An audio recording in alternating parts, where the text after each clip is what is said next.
So it's definitely got spaceships and is about spaceships. So what is Star Citizen? So for me, it's the next great sci-fi adventure. I mean, obviously, you know me from making a fair number of space sims, and obviously it's a large part of my passion. I've always focused on unparalleled immersion, and I'm really trying to push that with Star Citizen. I'm applying some of the techniques that I learned in the 10 years I was off in the film business in terms of detail, fidelity, and just everything that can pull you into it. And that's one of the reasons why I'm here on stage is obviously graphical fidelity and audio fidelity have a large part to do with that. It's a large, persistent universe. Ultimately, millions of players will interact and make their fortune, so it's a big sandbox universe that will be dynamic, traveling from planet to planet, doing combat, trading runs, being a pirate, being an explorer. There'll just be a lot of stuff to do. It's completely designed for the bleeding edge. My goal is to make Star Citizen push the PC hardware today and the PC hardware tomorrow to the absolute limit. I think Richie sort of indicated it, having to upgrade his computer to play Wing Commander. There's definitely a fair number of people that give me that anecdote. And I'm going to try to do that again. We'll see.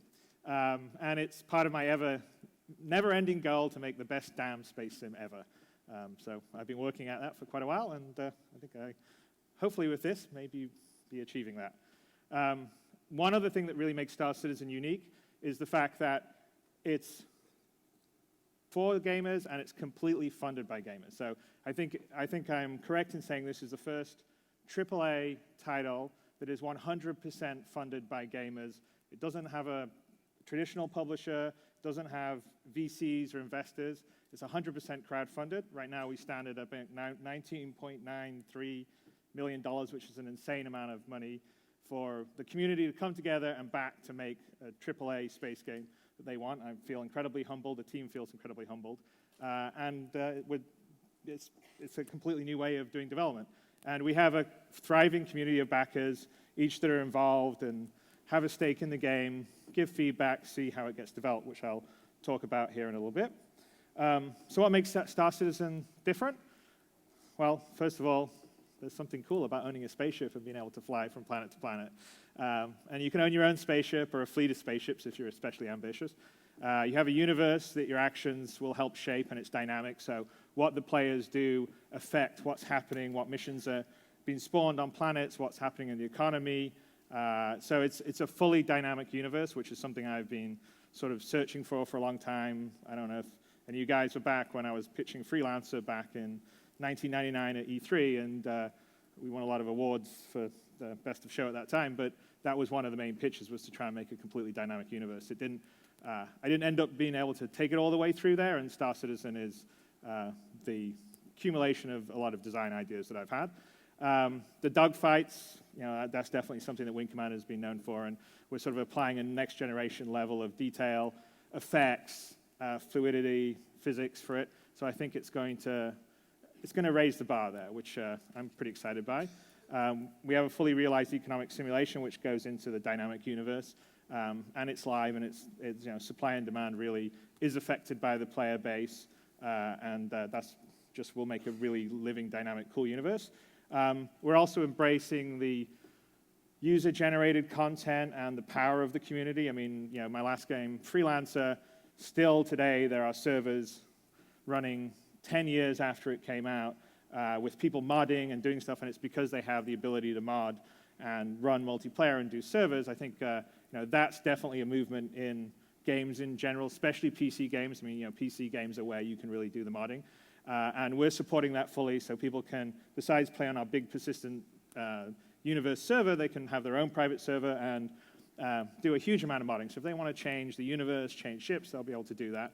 And we're actually going to have some pretty cool announcements to make in terms of user-generated content upcoming. So we have a 1-year anniversary from when we first started the crowdfunding process on October 10th, and we'll make an announcement then about it, which will be very cool.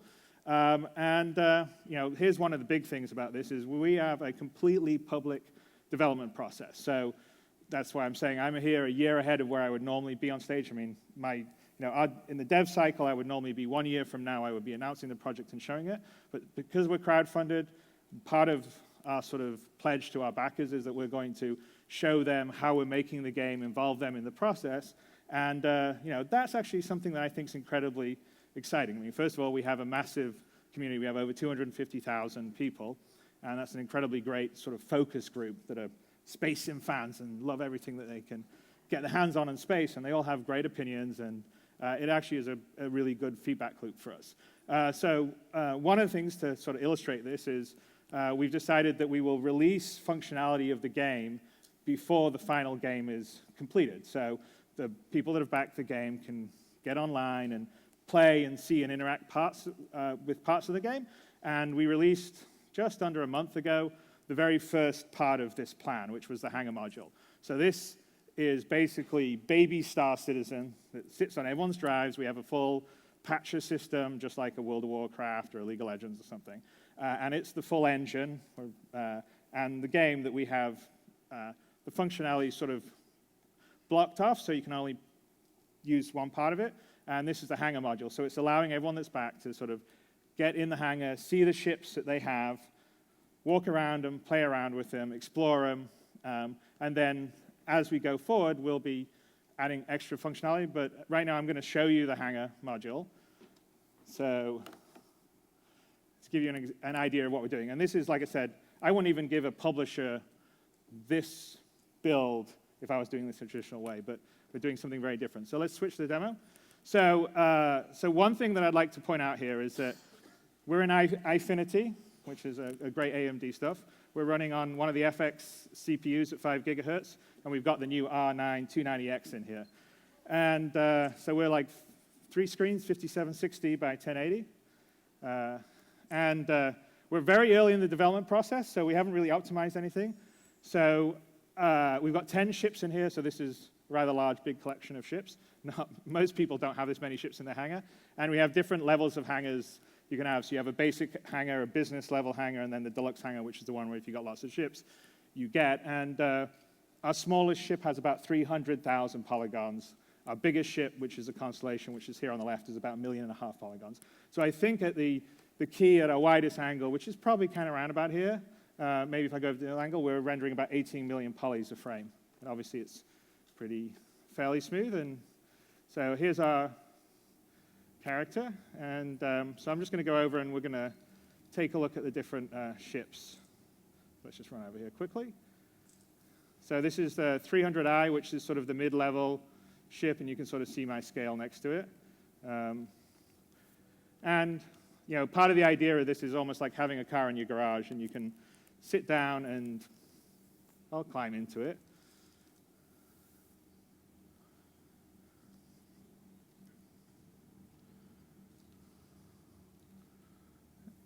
So we're down here in the 300, and 300i is a single, one-person ship. It's sort of the Origin Jump Works, which is the brand of manufacturer that makes this ship, is sort of the BMW of our universe. And so, of course, you can also sit down. Oops. Oh, someone plugged the speaker in. Go back to my. There we go. Okay. So we're just sitting in, and you can look around your cockpit. And in fact, I'll just see me. I'll exit from the. Get out.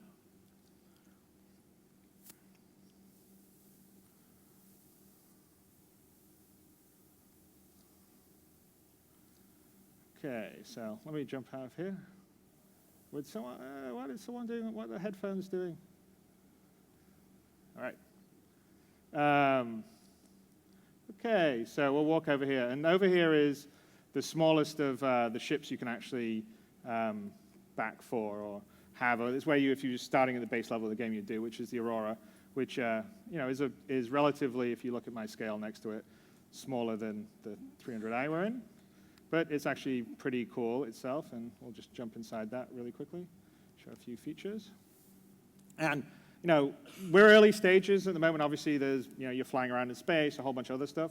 But the idea is that every spaceship has its own unique feel. You can do lots of things, and of course, we can do the same, just getting into the cockpit.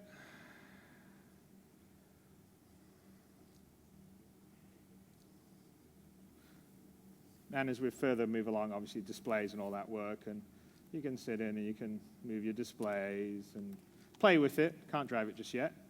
And there's other functionality that happens in all our ships. So this is our smallest ship, but if you're on a long-haul flight and you're in autopilot, well, you certainly could get into your hypersleep bed and hang out while you're cruising through the stars.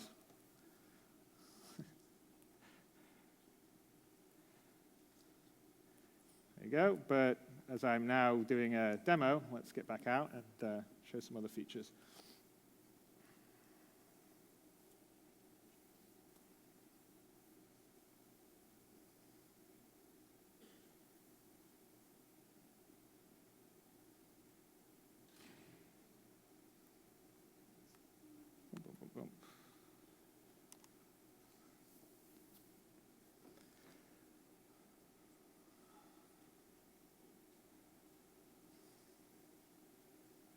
All right, so I'm going to go over here. So we've got quite a few ships in this hangar, and the other thing that we can do is we can sort of change around equipment on our ships, and this is another pretty cool feature, which is the holo table, and it sort of allows us to see all the ships we have in our hangar.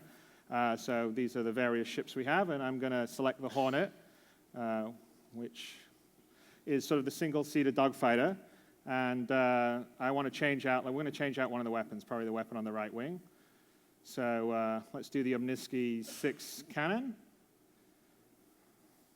So we're looking, we can see it on the side. And this is actually kind of the nice thing about eyefinity, is you can get the full peripheral vision. So we're going to drop that down onto the wing. And if I sort of, you can see this is, fully, and if this was on the Rift or this was in stereoscopic, that's all, beautiful 3D, which is kind of fun. It's very sort of Iron Man HUD-ish.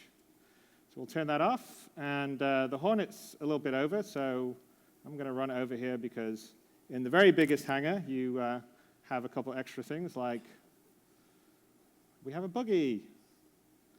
Buggies are always good.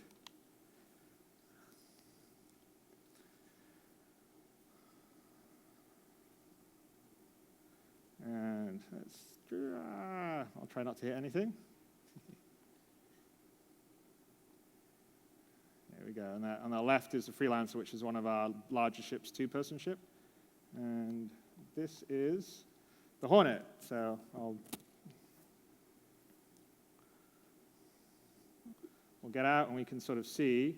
This is the original gun, which is that sort of three-barreled triangle-looking gun. And then if I go along here, hopefully I'm not making anyone sick with my. You can see we switched out to the gun that we did in the holo table, which is kind of cool. And like all these ones, they've got great detail in the cockpits. So I'll just show you the Hornet, which is a sort of single-seater dogfighter ship that you can be flying. And in the final game, like all the displays, everything works, animates. When you're touching, when you turn things on and off, you'll actually be switching the switches. It's all about immersion. So if any of you remember the old Wing Commander, it was definitely about sitting in. You could see your hand on the joystick and your feet in the cockpit. But we're going to get out, and we're going to run over to the Constellation, which is the big four-person ship, so you can sort of get a sense of the scale and like more things that happen inside that because it's a much bigger ship. And it's actually one of the cool features of Star Citizen is that there are ships that are built for co-op play where multi people can play them. So one person can be flying, another person can be running around in the manning turrets, and I'll show you when we get there. Okay, so let's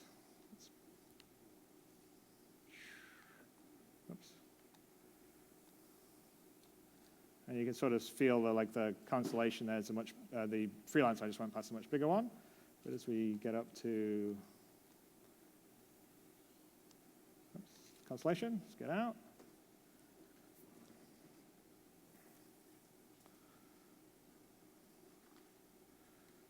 And so if you sort of see my scale next to the Constellation, this is one of the biggest ships you can fly, you can definitely feel the difference between this and the Aurora, which is a small ship. And that's one of the really cool things about Star Citizen is that the same fidelity is applied to the big ships as is to the small ships, and they all have the same level of detail inside. So let me just go in here. I'll hit the elevator. We'll walk inside. Okay, so back here that's the sort of command center. And there's just all sorts of little things we can do, like can hit that. The dining table will come out. Here's the cargo hold. There's actually a small snub-nosed fighter in here that when you're in combat you can jump into to deploy. If you're same feature, hypersleep, but there's 4 bunk beds in the Constellation. Let's see what else we got here. Oops.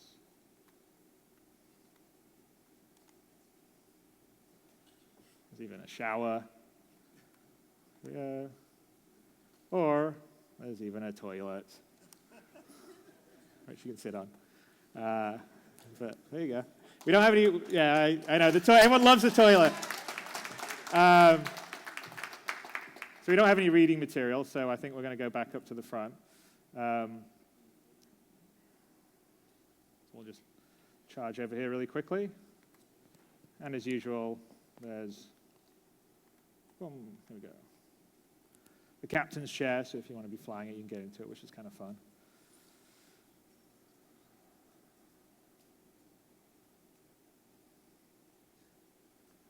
And again, same thing. Get to play with the controls, you can't fly it just yet. There we are, I'm going to see this. We'll go around and we see ourselves. I'll get out of the chair now so you can sort of appreciate the nice little animation the guys have done. Wow. So one of the things, which this is new, and it'll actually be new for our backers because we haven't seen this yet, is, let's get close enough. Wow, Chris, that's all amazing. I can't wait. We got this last thing, and we're going to do get in the turret. There we go. This is our end of it.